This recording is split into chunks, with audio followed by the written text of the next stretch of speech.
Dawn Fowler was a perfect fit for her conservative Southern community. She was this godly woman. Went to First Baptist Church every Sunday. She had even reconciled with her ex-husband, Richard. They couldn't live without each other. And she was nursing him back to health after a debilitating injury. He had asked Dawn to take care of him, and she said she would. But then came a shocking crime. From now on, the address emergency. Blood was everywhere. He had just been brutally beaten to death. It was one of the most brutal crime scenes I had ever seen. One that would leave the investigators wondering, was it a random act of God? It sounds like a home invasion robbery type thing is what it sounds like. Or did this godly woman have some sinful secrets? We're in the Bible Belt. This just does not happen here. Didn't I kill once? No, I did not.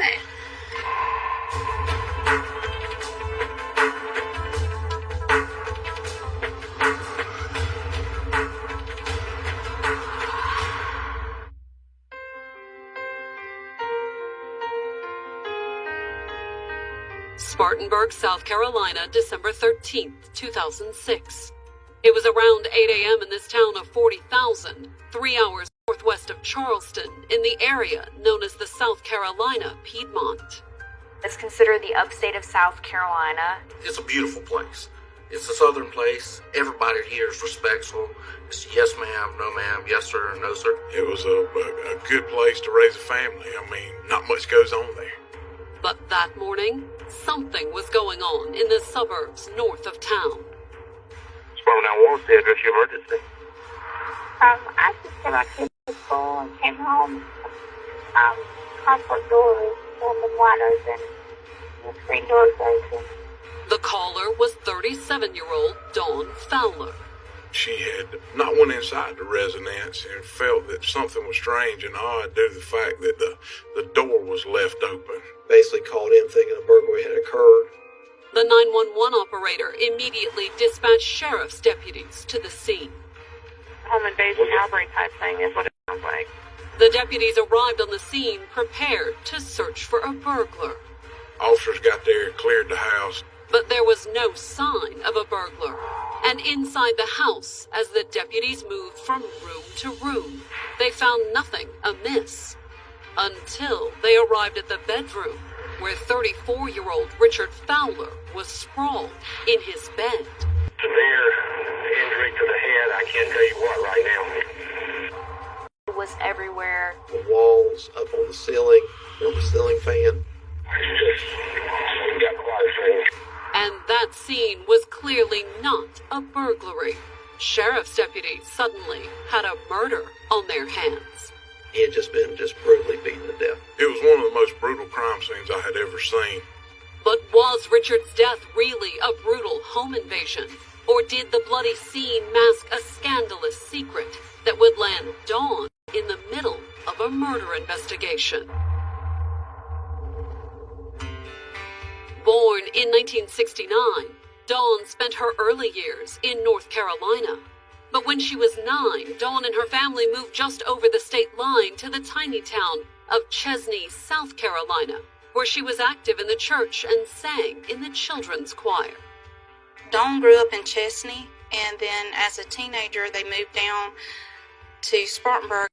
But once in Spartanburg, her parents divorced, and Dawn stayed with her mother while she finished high school. And they'd barely settled into their new neighborhood before a boy down the street caught her eye. 3 years younger than Dawn, Richard Fowler was a typical small-town Southern boy. He played football. He loved baseball, any type of sports. Loved hunting, fishing. Was very outdoorsy. He's a laid-back fella, smiling and happy. And despite the difference in their ages, Dawn was immediately attracted to the easygoing teenager. Dawn was always after him, wanting to be his girlfriend. Not that Richard was all that interested, at least not at first. When Dawn and Richard first met, he had a girlfriend. But then, when that relationship ended, Dawn jumped in once he broke up with the other girl. Despite the difference in their ages, the couple started going out, and they continued to date even after Dawn graduated and got a job at a local restaurant. She was breakfast biscuit maker. And in 1989, when Richard was a senior in high school, Dawn got pregnant. She grew up with divorced parents, and I think she wanted a family. And sometimes I think that's why she got pregnant so young. Richard dropped out of school and got a fast food job to help support the baby. They both worked for Hardee's. Richard was like an assistant manager. Dawn and Richard also married. A couple months after they were married, they had their first daughter. The couple's early years were tough. They struggled. I mean, they had hard times. Neither Dawn nor them. And, my parents was upset that he didn't finish school. So I took him in. So they lived with me for a couple years. Although even with his sister's help, money was tight as the couple entered their 20s. They struggled financially. And their struggle got even harder when at the age of 6 months, their daughter was diagnosed with epilepsy. She started developing seizures. She was really sick for a long time. Still, things did eventually get better for the couple. Richard and Dawn were able to afford a place of their own and move out of his sister's house. And they soon expanded their family with 2 more daughters, a second in 1992 and the youngest in 1998. And by then, Richard had moved on to a better, higher-paying job. He worked for a company called Exopac, box manufacturer in Flint. He was a machine operator. He also got a second job to help him out, doing newspapers, and she just continued with her little part-time job at Hardee's.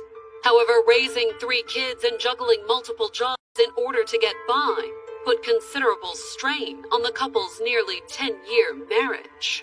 They would have their fights and split up and still end up back together. But then, in 2001, Dawn did something inexcusable. She fooled around on him. He was devastated. They ended up getting a divorce. He moved back in with his parents, my grandparents. However, despite Dawn's infidelity, the separation didn't last. And in less than a year, Richard's mother passed, and that was when they got back together. Dawn was there for her ex-husband when he needed her most. He was a mama's boy, and he took it very hard, and they moved back in together. They couldn't live without each other. Richard forgave Dawn. People make mistakes, give them the benefit of the doubt. And Dawn told her sister-in-law that she regretted the affair. She told my wife that she wished she had never done the things that she had done. They never remarried, but that didn't seem to matter. Couples go through their issues and reconcile all the time. They seemed like they were doing a good job of that. They seemed happy-go-lucky at the time, seemed like a good couple. Over the next several years, they settled into what appeared to be a quiet, middle-class life. He was working a lot of overtime, trying to make money for the family. Enough that Dawn was able to quit working. Dawn was basically a housewife. Her day focused on 2 things, her kids, and like most everyone else in Spartanburg, her church. This is your Bible Belt, kind of place where you go. We went every Sunday. And her brief affair was apparently well behind her. She had changed. She was this godly woman.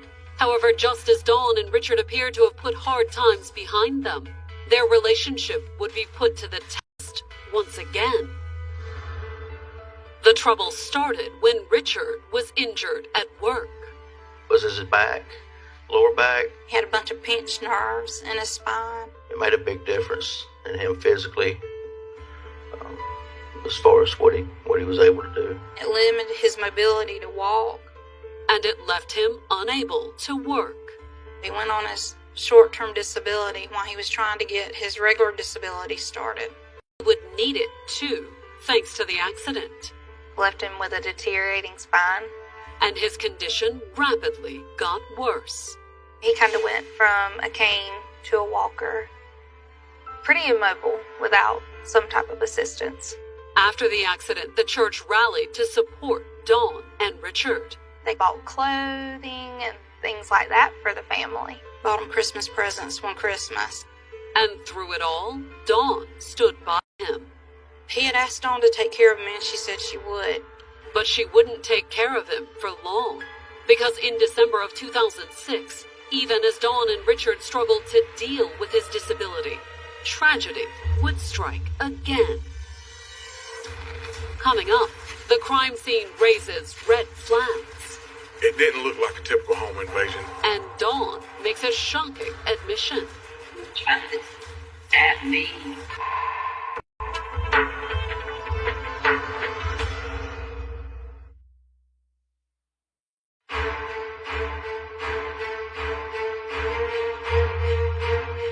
At around 8 a.m. on the morning of December 13th, 2006, 37-year-old Dawn Fowler dialed 911 to report a possible break-in at her home outside Spartanburg, South Carolina. I just took my kids to school and came home. Hospital door was open wide open. The screen door was open. She hadn't went inside to check the residence or check on her disabled husband or anything such as that. She came home and found the door open and basically called in thinking a burglary had occurred. But when sheriff's deputies arrived on the scene minutes later, they quickly discovered they were dealing with far more than a burglary. 34-year-old Richard Fowler was inside the house, dead.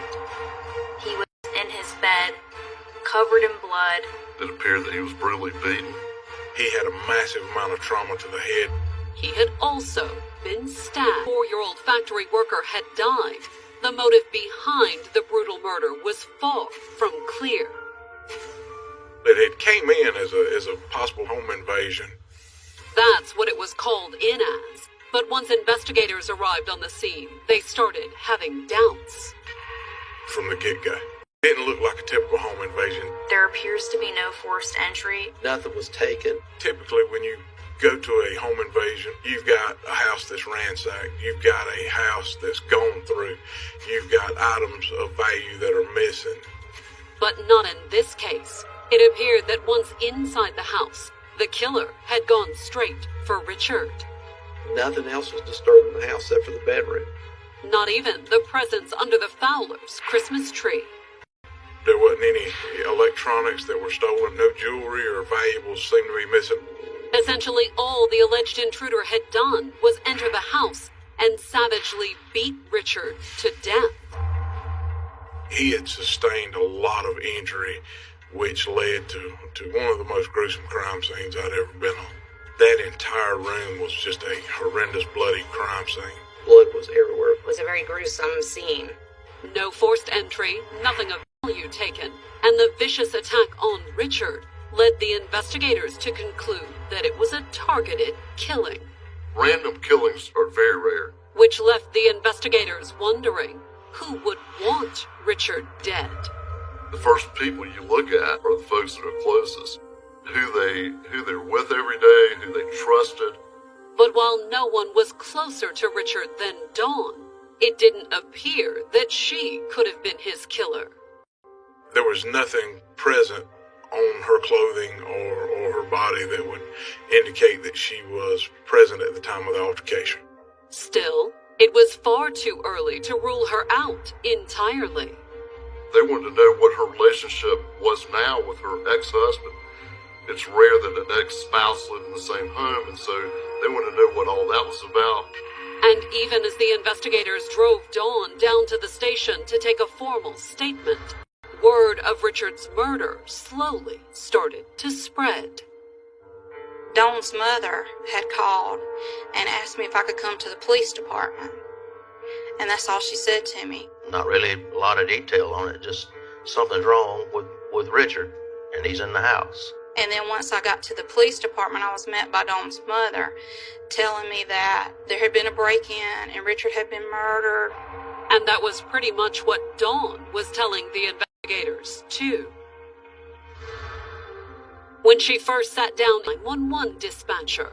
That she just came back, to drop her kids off at school. She came on and saw the door open from that standpoint and just called 911.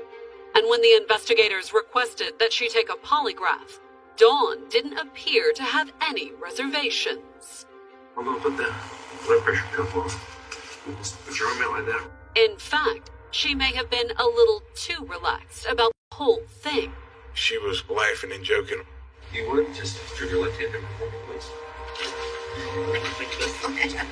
It's okay.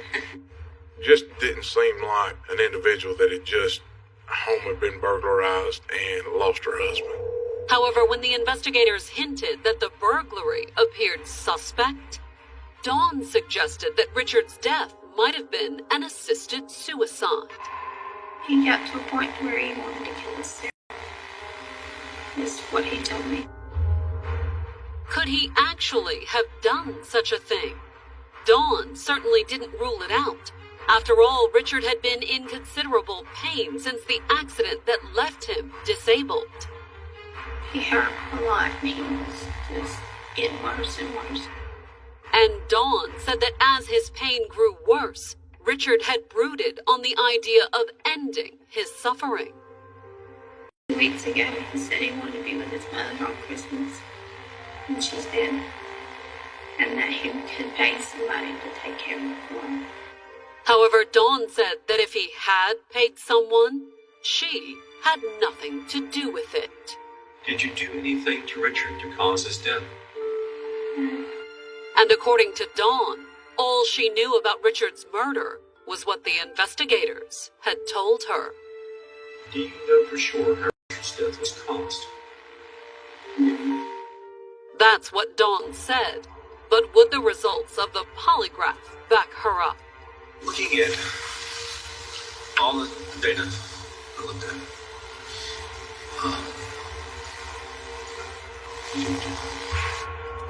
She had failed miserably. Confronted with the results, Dawn denied everything. Didn't I kill us? No, I did not. No, I didn't.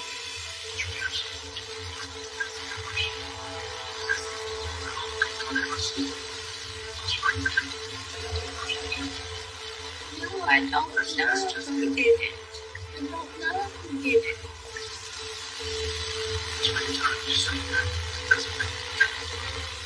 And then, just like that, Dawn's story suddenly changed. Because she was there. She said he had threatened her with a knife. Found it in his hand. And he tried to stab me. But according to Dawn, she'd wrestled the knife from Richard's grasp.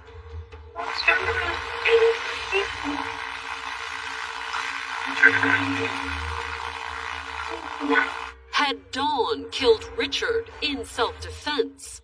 The investigators were dubious, both because it appeared unlikely that Richard would try and assault Dawn. He had a spinal injury, he was unable to work, and eventually in a wheelchair. And because the killer had done far more than just stab him. So we need this now. There are other things. Pretty significant.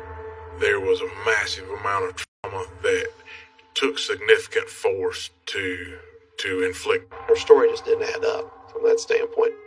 So how would Dawn respond when confronted with the inconsistencies in her new story? To be the truth.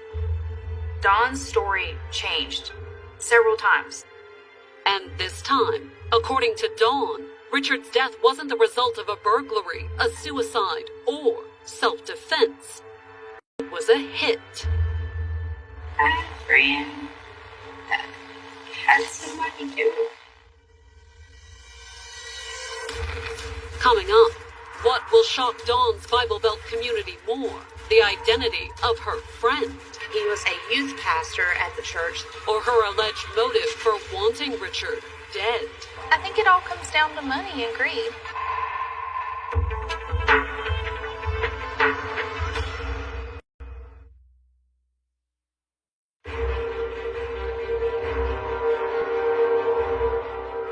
By the afternoon of December 13th, 2006, it had only been a few hours since sheriff's deputies found Dawn Fowler's ex-husband, 34-year-old Richard Fowler, murdered in their home outside Spartanburg, South Carolina. It looked like there had been a break-in at her home. At least, that's what Dawn had initially claimed. I didn't know if somebody had broke in or what was going on, so I was calling 911. But the investigators had their doubts. Once we got there, we noticed that it wasn't your typical home invasion. There was no forced entry, nothing, and that raised red flags. And when they pressed Dawn during the interview, We were able to get her to confess. Dawn-year-old mother of 3 told the investigators it had all been arranged by a friend. Who's his friend? It's a friend from church. What's his name? Robert. Robert Haidman was a youth pastor at the same church that Dawn attended. Although the ministry wasn't his full-time job. Robert basically was a handyman by trade. He was kind of a fix-it fella. One that Dawn, due to Richard's disability, had come to depend upon. Things that needed hauling out, some just stuff that needed doing around the house, and he actually came and did it for them. And once Richard required a wheelchair to get around, Robert had come through again. He reached out to Richard and said that he would help install a wheelchair ramp. In her interview, Dawn admitted that Robert had spent so much time helping around the house that she and the youth pastor had become close.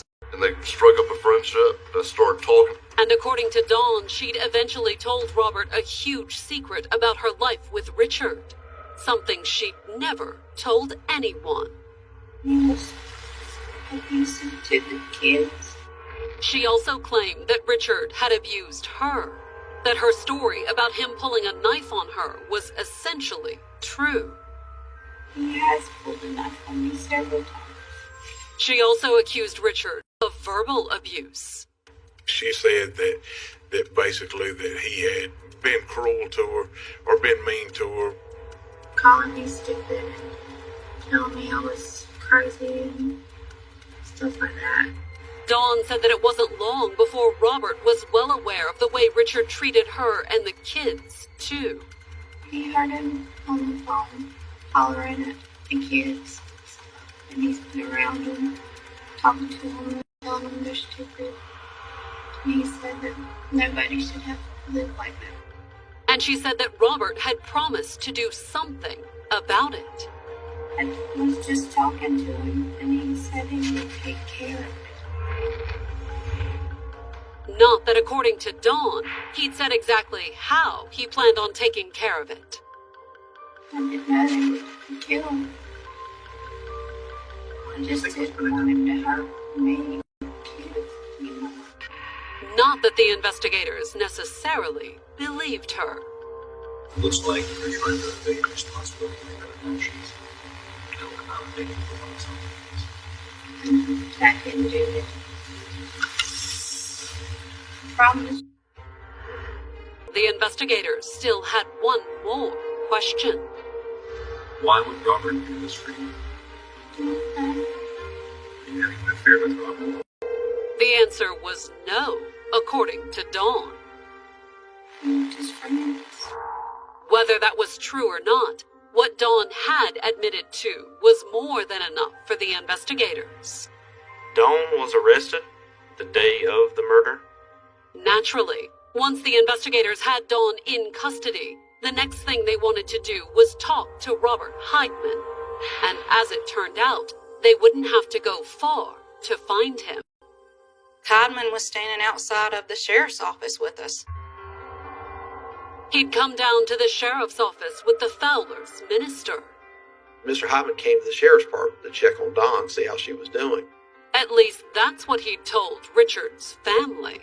He was very nervous, and he kept pacing outside of the sheriff's office, into the sheriff's office, just back and forth. It was almost as if he was expecting something.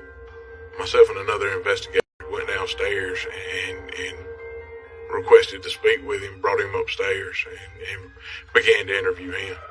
Not that the interview lasted long, once the investigators started asking Robert what he knew about the murder. He immediately requested an attorney. He would need one, too, because as soon as Robert Heidman sat down in the interview room, the investigators couldn't help but notice something. He had blood on his forehead. Was it Richard's blood? That would be up to the crime lab to determine. We had a forensic examination on Robert, and swabs were taken. However, coupled with Dawn's story, the tiny patch of blood on Robert's forehead was more than enough for the investigators to place him in custody, too. He is arrested. They do go ahead and process him. Once Robert Heidman was in custody, the investigators searched the youth minister's house. And while the search didn't reveal anything relevant to the murder investigation, they did make one rather ironic discovery. When we pulled up to serve the search warrant on the house, standing in the front yard was the 10 Commandments. And I sitting here thinking to myself, my God, man, this guy just killed an individual. By then, Richard's family was reeling at the news that Dawn had been arrested for his murder. I would have never thought Dawn had anything to do with it. And the same was true of the youth minister who'd been so helpful around the house. At that point, I couldn't believe it. I couldn't imagine why he was taken into. He's admitted that the youth minister made an unlikely murderer. Robert Heim had never been in any criminal trouble whatsoever. So how had the youth minister become a killer? Over the next several days, the investigators interviewed members of the Fowler's church. Church members told the investigators that the relationship between Dawn and Robert had started out innocently enough. When her and her husband started going to church there, of course the kids got involved in the youth program, and that's how they met each other. And over time, Dawn and Robert had grown close. Due to Richard's failing health, he wasn't able to attend as much as she was able to. However, church members told the investigators they thought Dawn had become too close to the youth minister. They were always together, always talking, always sitting together in church. To the point that some in the congregation wondered what they were up to out of church. Other church members began to have their doubts, began to have their suspicions. And the speculation really took off once the youth minister started doing odd jobs for the Fowlers. It was almost like it was a way that he could be involved in their life and see Dawn as well. And whether Dawn and the youth minister were having an affair or not, there was no doubt he was stepping into her ex-husband's role, almost becoming a surrogate father to her children. He would come over to play ball with the kids all the time. But did that mean that Dawn was telling the truth? That upon hearing of Richard's alleged abuse, Robert had taken it upon himself to take care of her problem? The investigators weren't so sure. Dawn said, she had been abused by him physically and verbally also, but we never found any evidence of that. She had never been to the doctor, never to the emergency room, and police had never been called. In fact, considering that Richard was basically confined to a wheelchair, his family found Dawn's claims of physical abuse completely ridiculous. I'm sure Richard didn't abuse Dawn because, for one, he wasn't physically able. I think he would have hurt himself worse than he would have hurt her. And the verbal abuse? Richard's family had their doubts about that, too. Especially Dawn's claim that he'd verbally abused his daughters. He loved his kids. He was really passionate about his kids. He talked about his kids all the time. All in all, it led the family and the authorities to the same conclusion. Dawn was lying about the abuse. She manipulated him into believing that her husband was abusing her. And prosecutor. I think she was tired of taking care of him. She wanted to kind of get free of him. But was that Dawn's only motivation for getting rid of Richard? The authorities didn't think so. He had got a settlement from workman's comp. And according to the family, Richard had been reluctant to share the windfall with Dawn. He seen it wasn't going to last him long, and he sat on his money. And I think that made Dawn a little bit angry. And after taking him in with no other income to support them, Dawn was angry enough, the authorities figured, that rather than let Richard sit on his money, she'd simply decided to take it. It all comes down to money and greed. I think she wanted bigger and better things. And when he received his settlement, I think she saw that as her chance. Coming up, Dawn has her day in court. We had her dead rights. But will she be held accountable for her crimes? She went in there and played the system.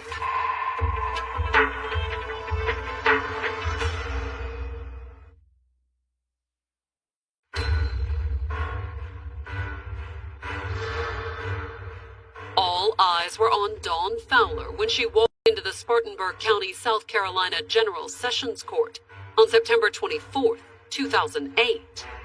There was family there in an extremely packed courtroom. The 38-year-old mother of three had been charged with murdering her ex-husband, Richard Fowler, with the help of her youth minister boyfriend, Robert Heidman. There was a good bit of media interest because of how this had came about. We're in the Bible Belt. This does not happen here, where a youth pastor has an affair with a church lady, a member of the congregation, and then they come up with a plan to brutally murder her husband. Arrested the day of the murder, Dawn's confession had been the key to charging both Dawn and Robert with the crime. I was just talking to him, and he said he would take care of it. However, Dawn hadn't come to court that day in order to stand trial. Instead, she had come to testify. Initially, since the prosecutors considered her the mastermind behind the murder, they had planned to try her first. We had her dead rights, from the story she had told. I didn't know they would kill him. I just didn't want him. And the prosecutors expected to put her away for a long time. She was facing a murder charge at that time. The murder charge could be 30 to life. But would she again? Her attorney made a last-minute call to the prosecutor. The defense attorney said, "Can we talk to you about cooperating?" And despite the fact that they had Dawn dead to rights, the prosecutors didn't reject the offer. Because while the case against her was all but open and shut, they needed Dawn to convict the youth minister. Without her, Hyman would have been a very tough case, based off the evidence we had in his case. Hyman never admitted his involvement. Unless she cooperated and testified to fill in the stories, I knew it was going to be a tough challenge. You have no explanation about the motive. You have nothing to really tie together. So in exchange for her testimony, the prosecutors agreed to reduce the charges against Dawn down to conspiracy and accessory to murder after the fact. Charges that carried a sentence ranging from probation all the way up to 50 years in prison. We did not guarantee her any kind of sentence. It was going to be left to the judge's discretion. However, it did take the possibility of life in prison off the table. She decided she wanted to try to cooperate.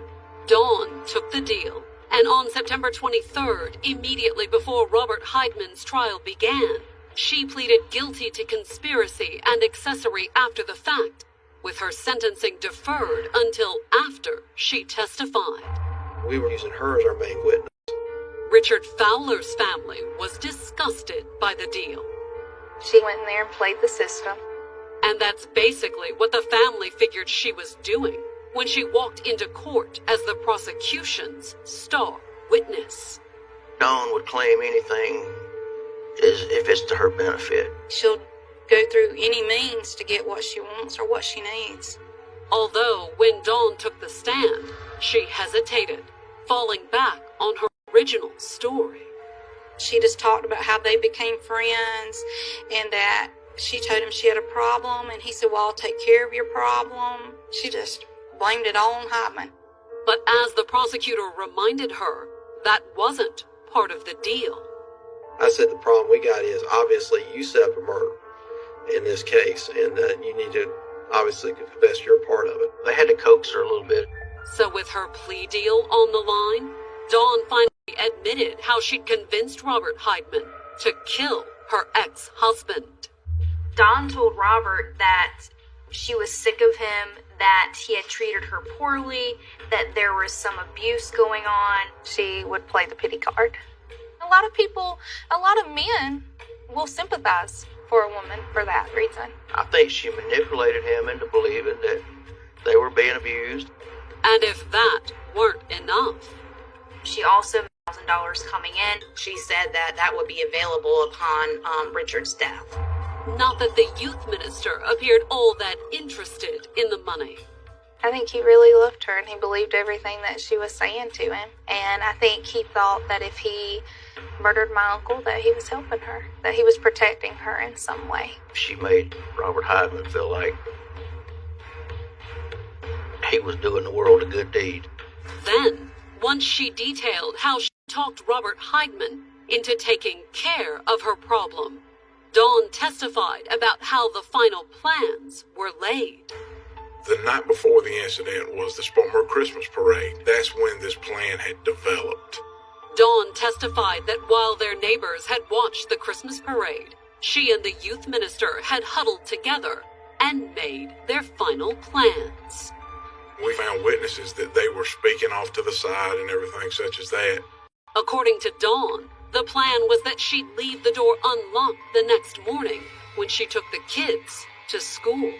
So he can get inside the house and do what he needs to do.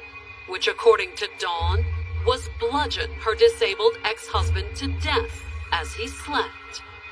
Richard was beat to death beyond recognition. And then once Heidman had committed the murder, she would come home and call 911. The signal that the problem was taken care of was that the door would be propped open. In other words, exactly as it had played out in reality. I just took my kids to school and came home. Our front door was wide open.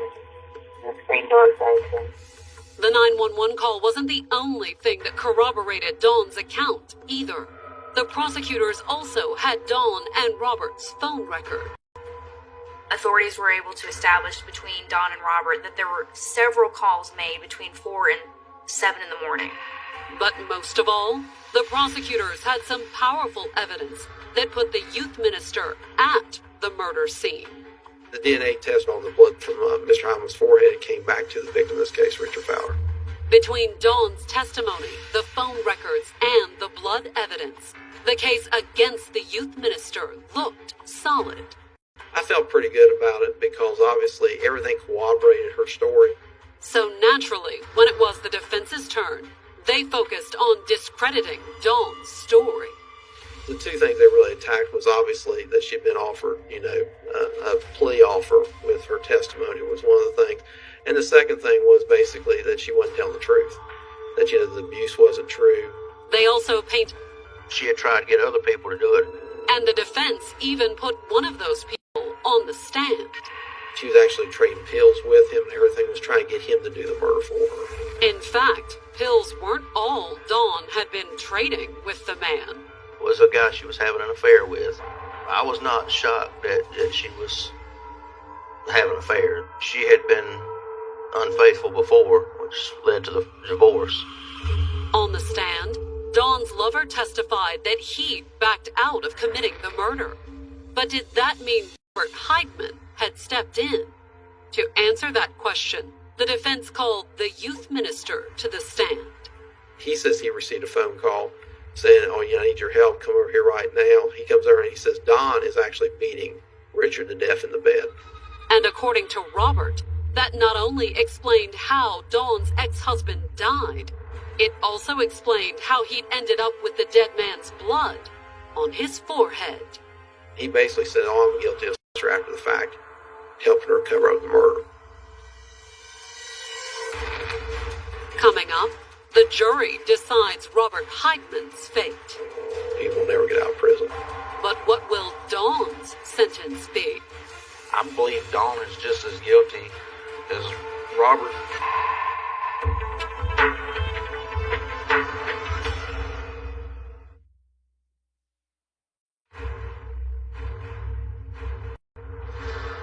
On Friday, September 26, 2008, the jury in Spartanburg, South Carolina announced that it had reached a verdict in the trial of Robert Heidman, the youth minister accused of conspiring with Dawn Fowler to murder her ex-husband. Dawn had met Robert at church. They started an affair, and that essentially led to them coming up with this plot to kill Richard. A plot that Dawn had detailed on the stand, testifying against her co-conspirator as part of a plea deal. She decided she wanted to try to cooperate.